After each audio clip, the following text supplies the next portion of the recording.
Ao Senhor Deus Onipotente, suplicamos que envie para nos assistirem espíritos bons, que afaste os que nos possam induzir em erro e nos conceda a luz necessária para distinguirmos da impostura a verdade.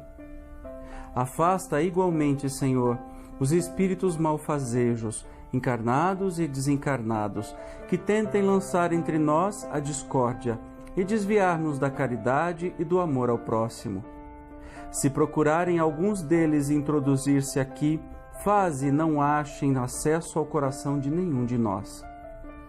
Bons espíritos, que vos dignais de vir instruir-nos, tornai-nos dóceis aos vossos conselhos, preservai-nos de toda ideia de egoísmo, orgulho, inveja e ciúme. Inspirai-nos indulgência e benevolência para com os nossos semelhantes, presentes e ausentes, amigos ou inimigos. Fazei, em suma, que pelos sentimentos de que nos achemos animados, reconheçamos a vossa influência salutar. Dai aos médiuns que escolherdes para transmissores dos vossos ensinamentos consciência do mandato que lhes é conferido e da gravidade do ato que vão praticar, a fim de que o façam com fervor e o recolhimento precisos. Se em nossa reunião estiverem pessoas que tenham vindo impelidas por sentimentos outros, que não os do bem, abri-lhes os olhos à luz e perdoai-lhes, como nós lhes perdoamos se trouxerem malévolas intenções. Pedimos especialmente ao nosso guia espiritual que nos assista e por nós vele.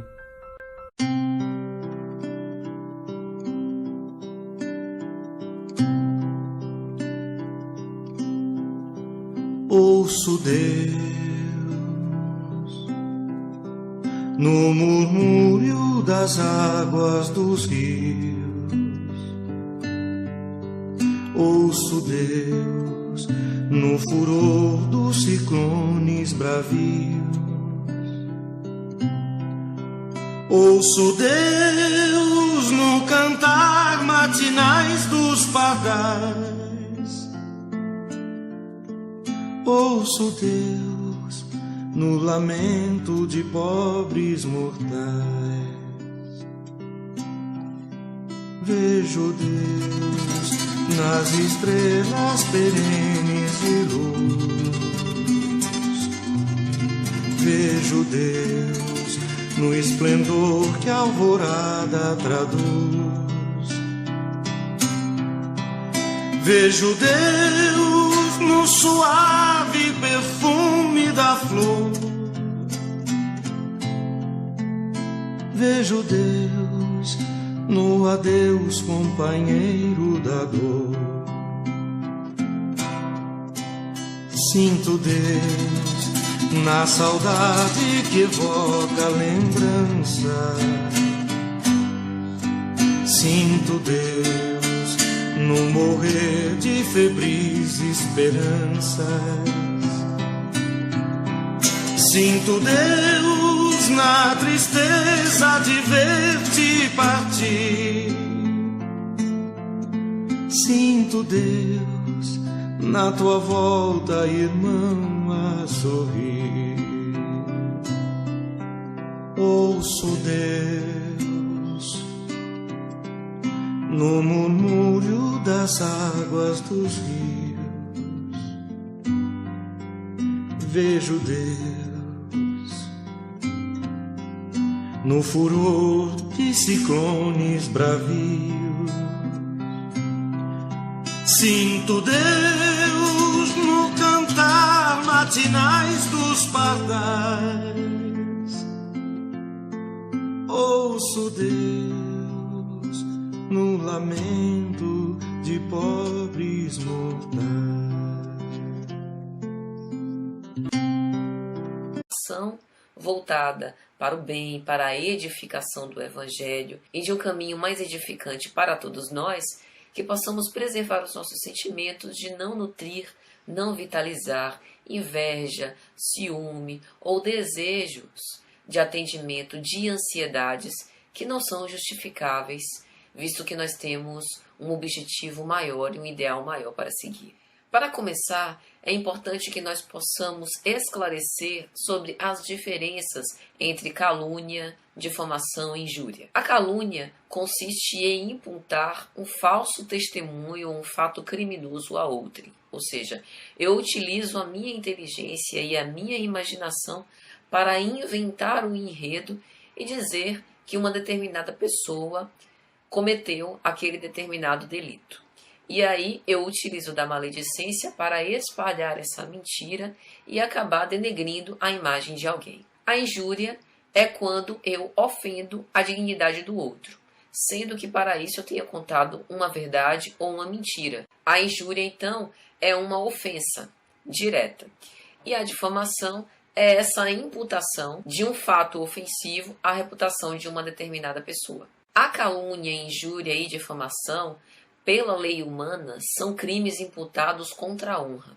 Mas o que nós estamos querendo refletir aqui é que veja que em qualquer dessas circunstâncias, nós estamos utilizando o nosso verbo, a nossa força, o nosso tempo para atacar, de certa forma, alguém. E cumpre a gente perguntar a nós mesmos por que a gente faz isso.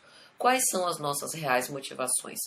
É a pretexto de fazer justiça pelas próprias mãos? Porque, veja, a inverdade, a dissimulação, mesmo que alguém por fora seja um sepulcro caiado de branco e por dentro todo podridão, a verdade ela chega e desvanece essas sombras. Nós não precisamos ser instrumentos para a revelação da verdade. A justiça divina, ela se encarrega dos seus próprios mecanismos de desvendá-la, à medida que o ser tem maturidade suficiente para se defrontar com aquela realidade. Então, o que nós estamos querendo dizer é que por trás desse sentimento de querer fazer justiça pelas próprias mãos e de querer desvendar, desmascarar os outros, na realidade nós estamos tratando aqui de uma postura algo ignorante e imatura psicologicamente, que se acha no dever de deflagrar essa guerra contra os semelhantes. Quando nós vivemos ainda numa postura ególatra, nós mantemos uma visão algo obnubilada, algo deturpada, e o ego, que deveria ser uma máscara social através da qual nós estabelecemos relações saudáveis com as pessoas, porque no momento em que eu impunho uma máscara social, de certa forma eu velo as minhas intenções que podem não ser totalmente depuradas e isso me viabiliza estar em contato com o outro. Mas o que nós não podemos deixar que aconteça é que a gente restrinja quem nós somos em toda a nossa pujança, em toda a nossa completude e complexidade espiritual, que a gente confunda quem a gente é com o ego que a gente precisa temporariamente utilizar para se relacionar com as outras pessoas. E a pretexto de manter essa imagem, essa postura, às vezes nós contrariamos os nossos próprios valores morais, a nossa própria ética, com o objetivo de sermos aceitos, ou de manter aquela inverdade que acabamos por propagar de uma forma impensada, algo irrefletida. Precisamos sempre nos lembrar que nós somos antenas psíquicas radiantes e o tempo inteiro nós estamos nos comunicando com uma nuvem de testemunhas que se atraem pelo tipo de pensamento que nós vitalizamos, pela nossa conduta moral, pela forma como nós nos portamos, por como nós falamos, que tipo de palavreado nós estamos utilizando para nos comunicar.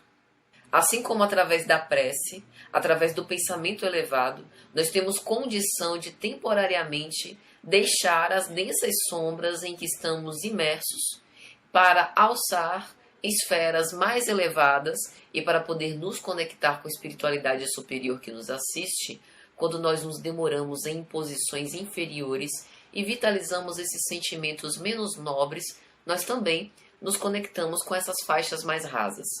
E, sem perceber, nós estamos sendo utilizados como instrumentos, como mensageiros, como mecanismos para que planos densos, sombrios, se perpetuem. E esse sentimento, ele é muito atormentador e nos faz ficar cada vez mais presos nesses sentimentos egóicos, de forma que, às vezes, pessoas próximas de nós, que veem que estamos procedendo de uma forma equivocada, tentam nos alertar, tentam nos advertir, e nós deixamos ouvidos moucos e acreditamos que nós que estamos com a razão. Porque defendendo a moral e os bons costumes, queremos desmascarar os outros, intitulando-os de falsos profetas, dizendo que na verdade eles são imperfeitos e querem dissimular perfeição, mostrando-se modelos inalcançáveis. E na verdade, nesse movimento, nós estamos perdendo um precioso tempo que poderia ser utilizado para a nossa própria reforma íntima, para a reflexão das nossas próprias imperfeições, para que nós pudéssemos corrigir em nós mesmos os defeitos que estamos vendo nos outros. Assim como ninguém é responsável pela felicidade ou pela desdita de ninguém, nós também não somos os responsáveis para sermos os justiceiros do mundo. Qual de nós teria uma reputação tão ilibada, a ponto de sermos professores da moral e dos bons costumes? Qual de nós que nunca derrapou, que nunca deslizou, que nunca delinquiu? Portanto, a nossa exortação nesse vídeo é que possamos refletir sobre tudo isso, porque muitas vezes nos sentimos ameaçados, seja por uma postura mais destemida, seja porque alguém faz algo que nós queríamos muito ter a coragem de fazer, ao invés de tentar atacar essas pessoas que estão se esforçando, não obstante as suas muitas imperfeições, para sair do lodaçal em que se demoram, vamos vitalizar e encorajá-las e seguir também os exemplos. Romper essas barreiras atávicas, esses grilhões que nos deixam presos nesse lodaçal, nessa situação em que nós nos estorcegamos, é difícil e requer uma decisão e uma resolução íntima muito forte. Requer força de vontade, superar a angústia, a aflição, esse sentimento de melancolia que muitas vezes se acerca de nós e nos deixa presos numa depressão. Mas Deus não desampara ninguém. Ele não faz predileção de pessoas. E Ele o tempo inteiro deixa as portas abertas, esperando o nosso movimento de querer nos comunicar com Ele. Essa névoa da inverdade, das pessoas que são dissimuladas, ela vai se desvanecer com o sol da verdade.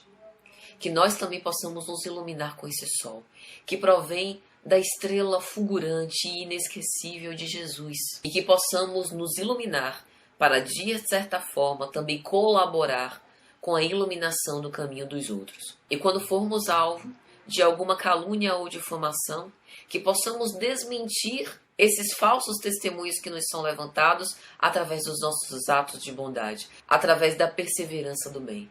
Não gastemos o nosso tempo tentando desmentir de uma forma frontal, tentando mostrar que somos bons, porque verdadeiramente não somos. Somos imperfeitos mesmo. Que aproveitemos essa oportunidade para poder confessar a nós mesmos as nossas delinquências, se caímos e se a difamação é justa, que aproveitemos a oportunidade que o outro nos dá para corrigir a nossa marcha e andar agora no caminho do bem. Mas se é injusta, que simplesmente esqueçamos e continuemos na nossa trajetória evolutiva. Devemos, portanto, nos alegrar pela oportunidade que temos de poder consertar o nosso caminho torpe enquanto estamos efetivamente a caminho. E aí eu me lembro que no romance histórico pelo Espírito Emmanuel, na psicografia abençoada de Chico Xavier, pelo menos em 3 obras, nós temos personagens que muito têm a nos ensinar com respeito à calúnia, difamação, injúria, falso testemunho levantado contra os outros. E aqui nós queremos analisar com uma visão amorosa de acolhimento quais são as consequências de nós nos colocarmos como instrumentos dessa imaturidade psicológica. Para começar, queremos nos lembrar da história narrada em há 2000 anos pelo Espírito Emmanuel. Nós devemos saber que o pano de fundo dessa história se passa principalmente na região de Pompeia, na Roma antiga. O senador romano Públio Lentulus retorna à carne, tendo muitas mazelas morais para poder retratar-se perante a lei. Ele, que houvera sido Públio Lentulus Sura, o seu tataravô, retorna na opulência e no poder com a oportunidade preciosa de encontrar-se com o Messias, Jesus, que estava encarnado na mesma época, e embora ele tivesse se emocionado muito com esse reencontro, não aproveita essa oportunidade para poder abraçar a fé cristã e seguir o Criador. Mas nós queremos falar especialmente de uma personagem que foi Fúvia Prócula. Fúvia Prócula, embora fosse casada, ela nutria uma paixão incorrigível por Pôncio Pilatos, então governador de Roma. E quando Públio Lentulus e a sua então esposa Lívia Lentúlia chega até a cidade devido a compromissos profissionais de Públio e encontra com Pôncio Pilatos, Fúvia tem a oportunidade de recebê-los como uma cortesia ao então governador para agradá-lo. E ela percebe que Pôncio Pilatos nutria uma admiração especial pela então esposa do senador Públio Lentulus, Lívia Lentúlia. Lívia era uma mulher muito correta, cristã, fiel cumpridora dos seus deveres e que de forma alguma alimentava essa admiração que era estritamente unidirecional de Pôncio Pilatos em relação a ela. Mas ela fica enciumada. Era um espírito caprichoso, muito inteligente, que sabia falar bem, que se relacionava bem com todas as pessoas, mas veja, que utilizava esses recursos preciosos do alto para fins escusos. Leviana, um tanto quanto hostil, intransigente, acabou cercando Lívia e Públio Lentulus daquela falsa amabilidade, para no fim destilar o seu veneno.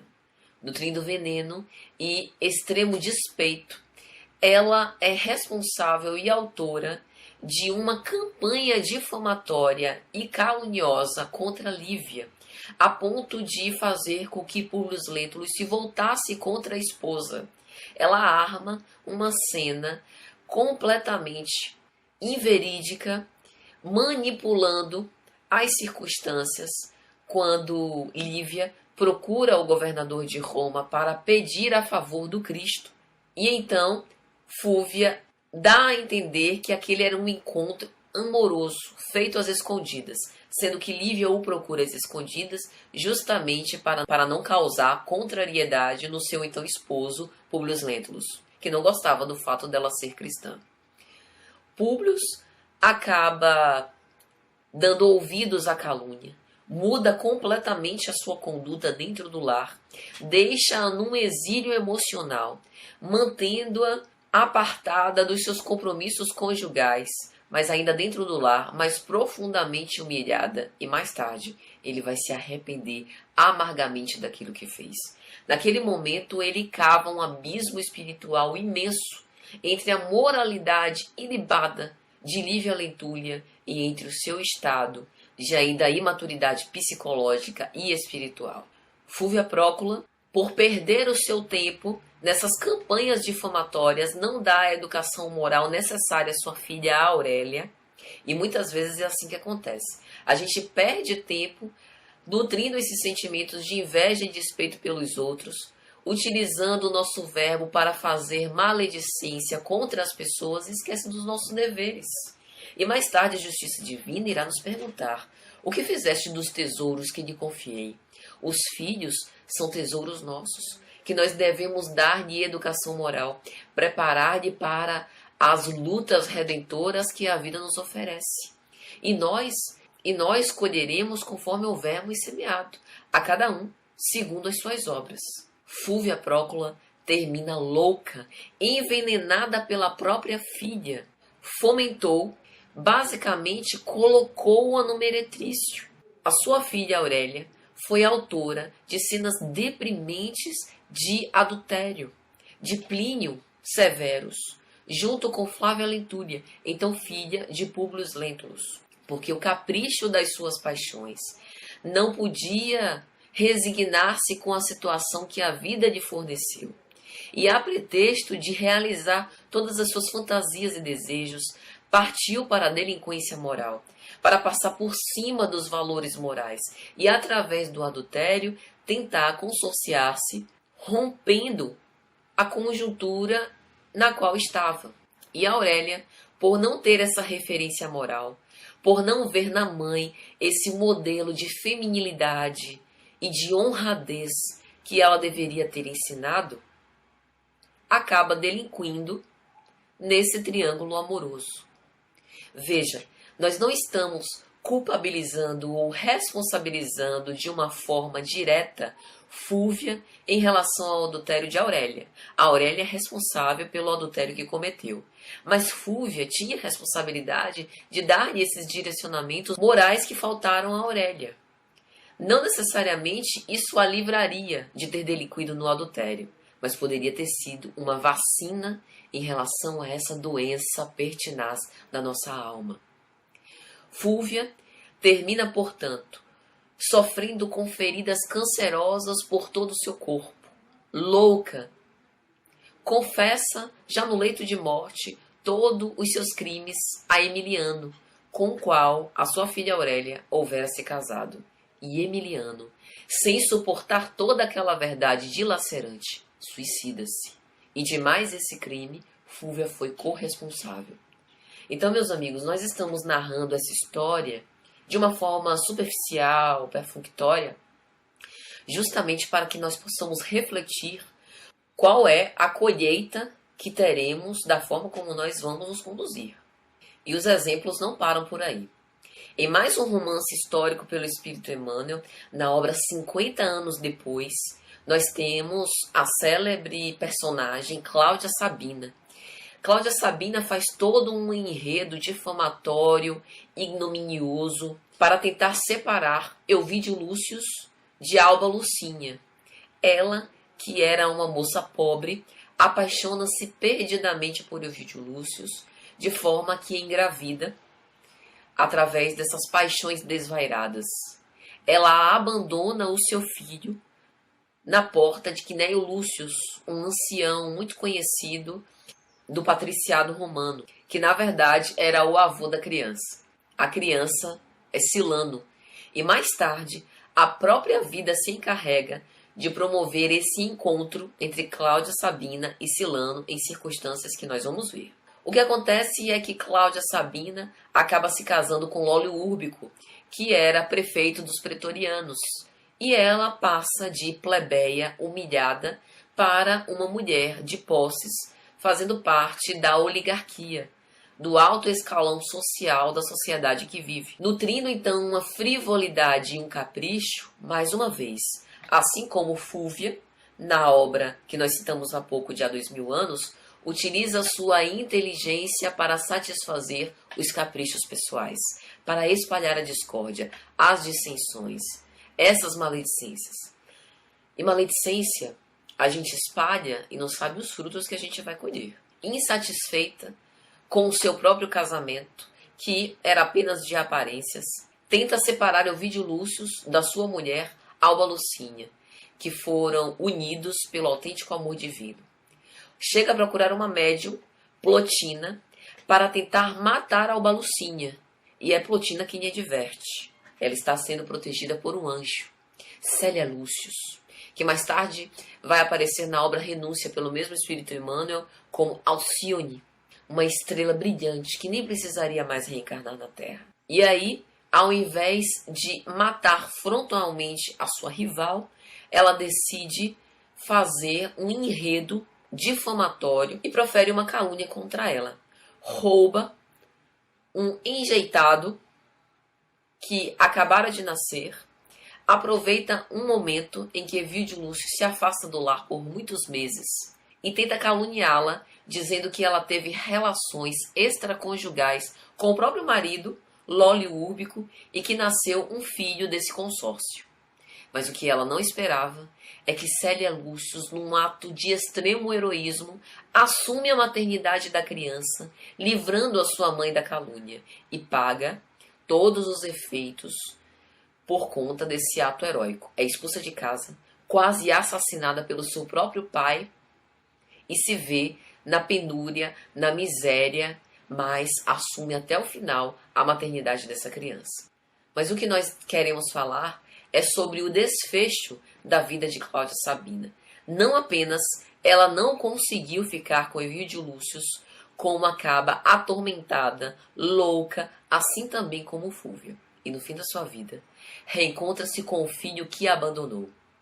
Ele, junto com a soldadesca romana, prepara uma emboscada para a pegar. Como conspiradora do império, ela é assassinada, mas antes ela confessa todos os seus crimes. Diz que verdadeiramente foi a mãe que abandonou Silano às portas da casa de Quinéio Lúcio. E mais uma vez profere uma calúnia. Desencarna em dolorosas circunstâncias. Fica presa nas densas sombras, nutrindo a angústia e sendo alvo da perseguição de todos os espíritos que prejudicou, que agora destilavam ódio na forma de miasmas pestilentos, mantendo-a presa. E é através do amor que no planejamento reencarnatório, Quinéio Lúcio, num esforço quase heróico, tenta reunir aqueles espíritos que tiveram relacionamentos malogrados. Então veja como o destino de quem se preocupa e se dedica em enredar os outros nessas teias sombrias da calúnia não é nada bom, não é nada feliz, não é nada ditoso, porque a carne nos vela. Nós podemos passar despercebidos incólumes na atual existência pelos crimes que cometemos, mas a justiça divina não tarda nem falha. E temos mais um exemplo. Susana Davenport, na obra Renúncia, pelo Espírito Emmanuel, autora de uma campanha difamatória e de uma calúnia contra Madalena Villamil. Querendo consorciar-se com seu primo, Cirilo Davenport, forja a morte de Madalena Villamil. Separa dois corações queridos, através de um enredo perspicaz, sagaz e extremamente delinquente. Mas não adianta. No final da vida, acaba louca e não aguenta, destrambelhando o seu aparelhamento psíquico. Acaba confessando o crime e colhendo os frutos amargos da calúnia que semeou. Então, meus amigos, a nossa reflexão com esse vídeo é que nós não percamos o nosso tempo, porque a verdade, ela vai se encarregar de desvanecer todas essas névoas e essas sombras. Se nós achamos que estamos prejudicando as pessoas por proferir calúnia contra elas, estamos redondamente enganados.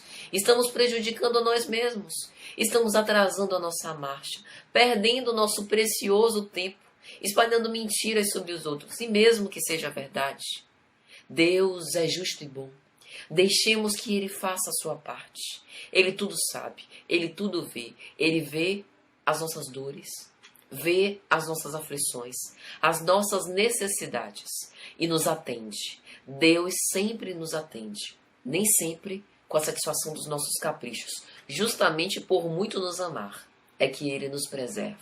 Que nós nos concentremos na nossa marcha evolutiva, na nossa escalada ascensional. Que possamos granjear amigos, repartir o bem, ser promotores do amor e não promotores do ódio, da calúnia e da difamação. Aqueles que estão imbuídos da propagação do Evangelho e de viver os ensinamentos do Cristo se sentirão mais encorajados para fazê-lo mediante as calúnias. Porque um verdadeiro ideal não se enfraquece e não se desfaz com meia dúzia de mentiras. Que possamos nos alegrar com as investidas das sombras ao nosso respeito, porque estão valorizando o nosso trabalho. Se estão nos atacando, é porque, de certa forma, nós estamos atingindo os corações. E a mensagem, que não é nossa, mas que somos meros portadores, está gerando um efeito positivo. Vamos nos unir pelo amor, pela compreensão, pela tolerância e pelo auxílio mútuo. Há muito a ser feito. O caminho até a regeneração ainda vai demandar muito esforço de cada um de nós.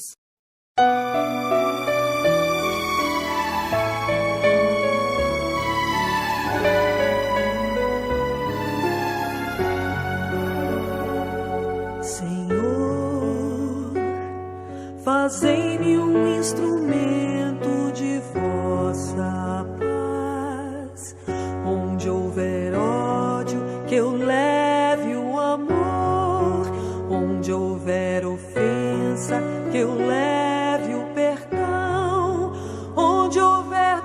discórdia, que eu leve a união. Onde houver dúvida, que eu leve a fé. Onde houver erro, que eu leve a verdade. Onde houver desespero, que eu leve a esperança. Onde houver tristeza, que eu leve a alegria. Onde houver trevas, que eu leve a luz. Ó Mestre, fazei que eu procure mais consolar que ser consolado, compreender que ser compreendido, amar que ser amado, pois é dando que se recebe, é perdoando que se é perdoado, e é morrendo que se vive para a vida eterna.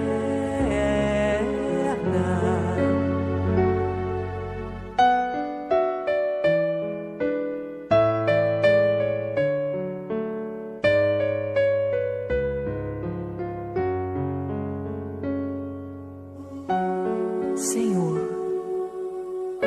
fazei em mim um instrumento de vossa paz. Onde houver ódio, que eu leve o amor. Onde houver ofensa, Senhor, que eu leve o perdão. Onde houver discórdia, que eu leve a união. Onde houver dúvidas, que eu leve a fé. Onde houver erro, Senhor, que eu leve a verdade.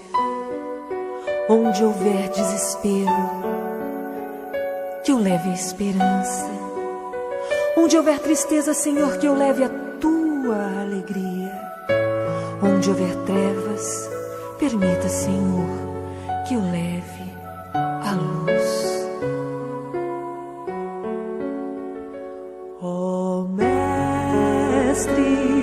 fazei que eu procure mais consolar que ser consolado, compreender que ser compreendido, amar que ser amado, pois é dando que se recebe, é perdoando que se é perdoado, e é morrendo que se vive para a vida eterna.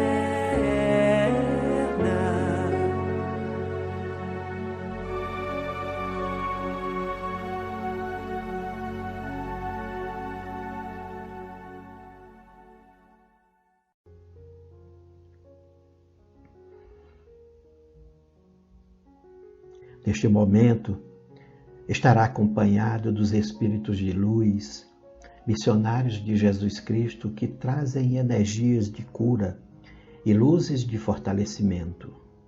O passe vai ter início com a oração do Pai Nosso para a elevação do pensamento e sintonia com os guias espirituais.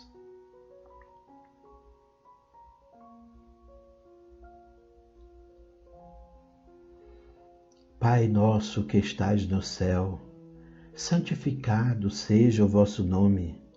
Venha a nós o vosso reino, e seja feita a vossa vontade, assim na terra como no céu. O pão nosso de cada dia nos dai hoje.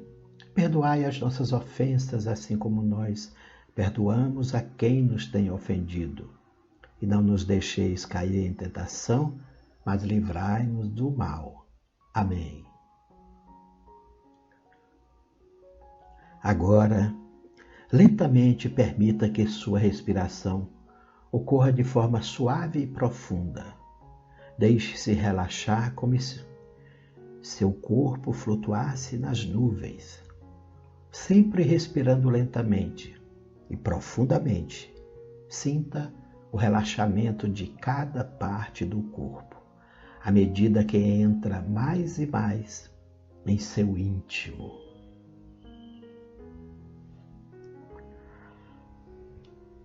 Permita-se meditar, viajando internamente ao seu inconsciente, sentindo conforto e segurança, pois estará nas mãos dos guias espirituais e de seu anjo da guarda.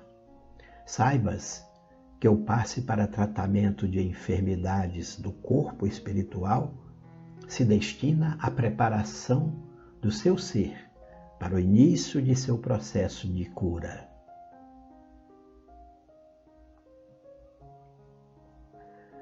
Sabemos que a cura sempre ocorre de dentro para fora.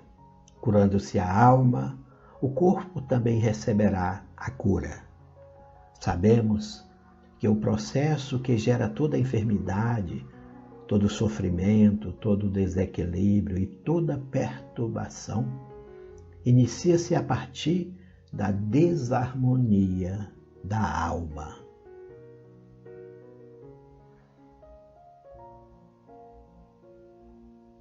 Sabemos que a alma é sensível à influência das energias e vibrações emanadas dos pensamentos.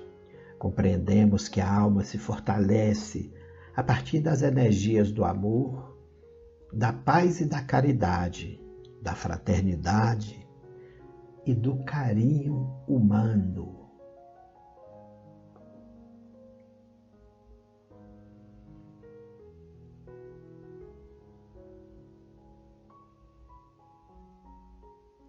Mas também ela pode se enfraquecer e se desarmonizar a partir das energias deprimentes, da raiva, mágoa, intolerância, pensamentos de vingança e inveja, sentimentos de solidão e abandono, a culpa. Por isso, façamos agora a limpeza espiritual, permitindo nesse momento que as energias emanadas dos anjos de Deus sejam removidas, pois elas estão instaladas no seu corpo espiritual. Permita a remoção de todos os sentimentos negativos e a retirada de sua mente de pensamentos infelizes. Deixe evaporar no ar como fumaça que será levada para sempre, sem jamais voltar.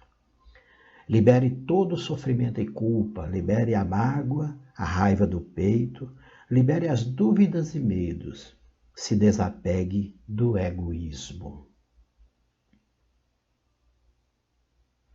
Este processo de limpeza se completa com a retirada das larvas e de todas as energias negativas impregnadas no corpo espiritual. Após tais limpezas, pode-se iniciar agora a fase de fortalecimento, a partir da elevação do pensamento e do recebimento de energias salutares.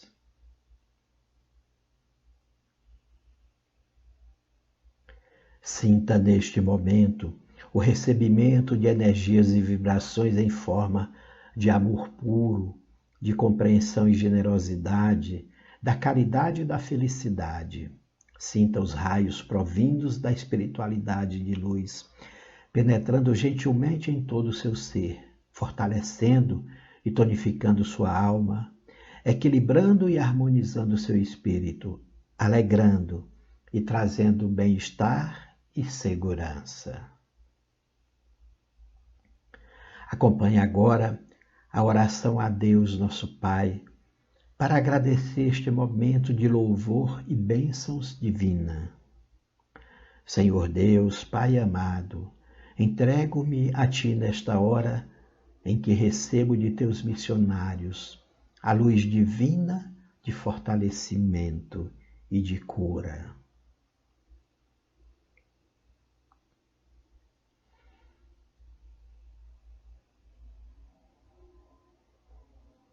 Agradeço-te, Senhor, pelo amor que me dedicas, pelas bênçãos para a minha saúde, do corpo e da minha alma.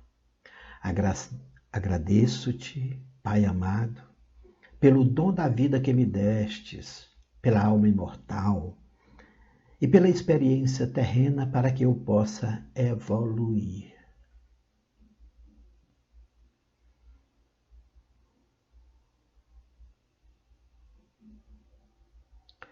Agradeço-te pelas experiências felizes que me ajudam a sentir o belo e o bom da vida, e pelas experiências difíceis que me trazem lições e me auxiliam no fortalecimento através dos desafios e tribulações. Entendo minhas imperfeições, Pai amado, e assumo a responsabilidade pelos erros. E neste momento, Senhor, comprometo-me com a mudança pessoal para o meu melhoramento moral e espiritual. Prometo evoluir passo a passo, praticando o perdão e a tolerância, controlando meus impulsos infelizes e governando meus pensamentos deprimentes. Assumo o compromisso divino com o Senhor de praticar a caridade cristã, ajudando a quem necessita dentro de minhas condições e agindo com fraternidade e generosidade com o próximo. Prometo, Pai amado, valorizar de agora em diante a minha própria vida, através da autoestima e amor próprio, cuidando de minha saúde e de minha dignidade humana. Assumo o compromisso, Senhor Deus, de valorizar e proteger a natureza e respeitar todas as formas de vidas, plantas e animais que cruzarem o meu caminho, harmonizando-me com tua criação.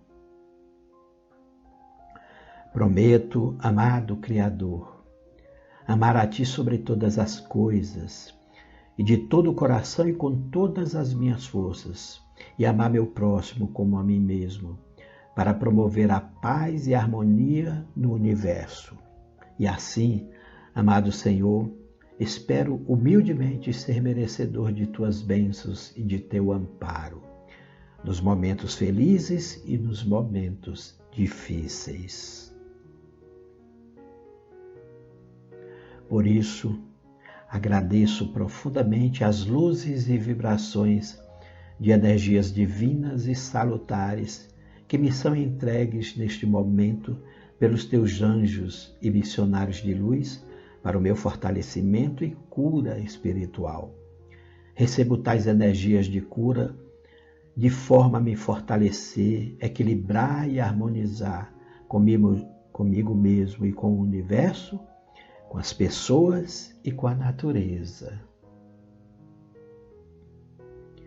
Acredito, Divino Pai Celestial, que agora, fortalecido espiritualmente, estarei protegido das influências perniciosas, dos espíritos infelizes e deprimentes que se aproximarem de mim para promover perturbação mental. Peço-te, amado Deus, que sempre me proteja de seres obsessores, encarnados e desencarnados, que enviam energias perniciosas para a minha desarmonia. Para isso, me manterei sempre vigilante, com o pensamento elevado, através de orações e preces, de pensamentos fortalecedores, em sintonia com Jesus Cristo e a espiritualidade de luz.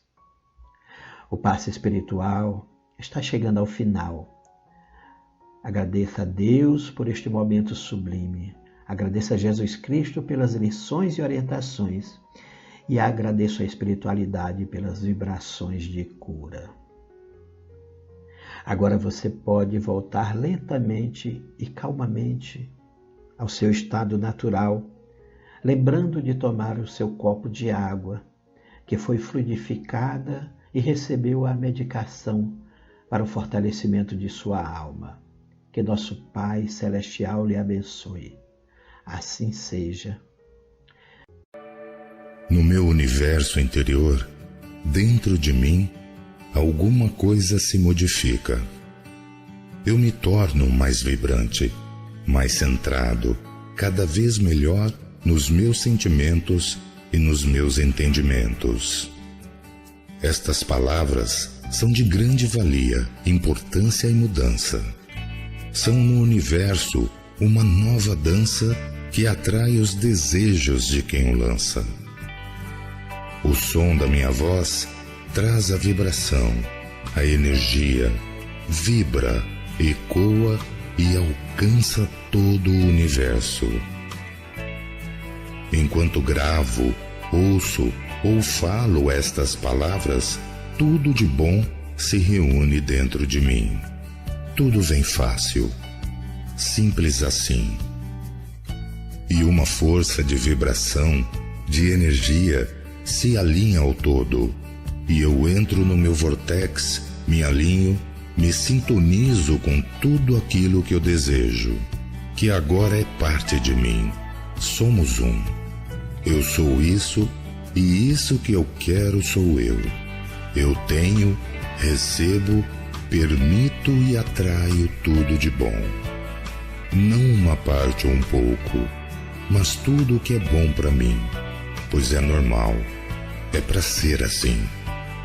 É meu direito garantido no universo de vibração que o que eu mereço vem até a minha mão. Um alinhamento com o universo por 17 segundos já são suficientes, e eu ultrapasso isso, vou além disso. Sinto, respiro, vibro e como um imã atraio a vida que mereço. Atraio toda a riqueza que na verdade já me pertence e estava apenas esperando o momento certo, a hora certa, a vibração certa.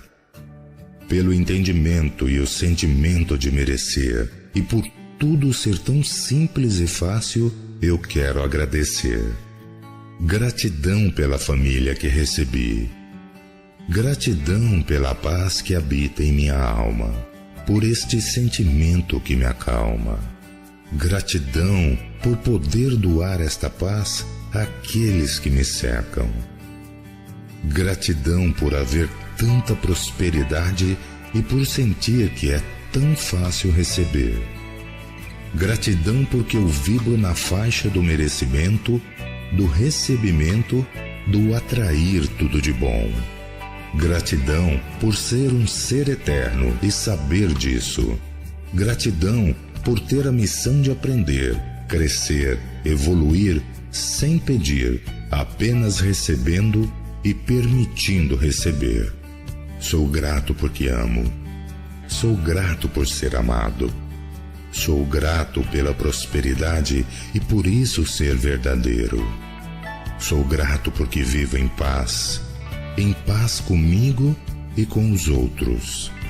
Sou grato por ter adquirido entendimento e conhecimento. Sou grato porque o universo conspira para que eu cresça, evolua e enriqueça. Obrigado, Deus. Obrigado ao universo e a toda energia que recebo de amor, carinho, respeito e gentileza. Obrigado por ser capaz de enxergar tanta beleza. Obrigado pela caridade, pela vida que recebi. Obrigado pelas pessoas que por mim passaram, pelo que me ensinaram, pelo que aprendi e senti. Obrigado por descobrir a lei, a atração, a informação, a transformação que hoje me presenteia com uma nova vida. Uma vida com novas missões, com novas experiências, com mais oportunidades, com mais facilidades. Obrigado porque tudo se renova, tudo muda e tudo melhora. Obrigado, Deus. Obrigado a todo o universo em que estamos inseridos, pela energia que compartilhamos, pelo amor que somamos, pela riqueza que jorra em nossas vidas. Eu mereço, eu recebo com gratidão uma fortuna ou a grandeza de um coração. Eu me sinto muito feliz com tudo o que eu desejo e recebo a partir de agora. Eu desejo que tudo o que eu desejo seja também oferecido aos que amo, conheço e encontro pela minha vida. Não apenas uma parte, mas tudo o que é bom, porque isso é o que é natural. Recebo tanto e cada vez mais, tanta sorte, tanta prosperidade, tanto amor, gratidão, gratidão, gratidão. Obrigado a Deus e ao universo.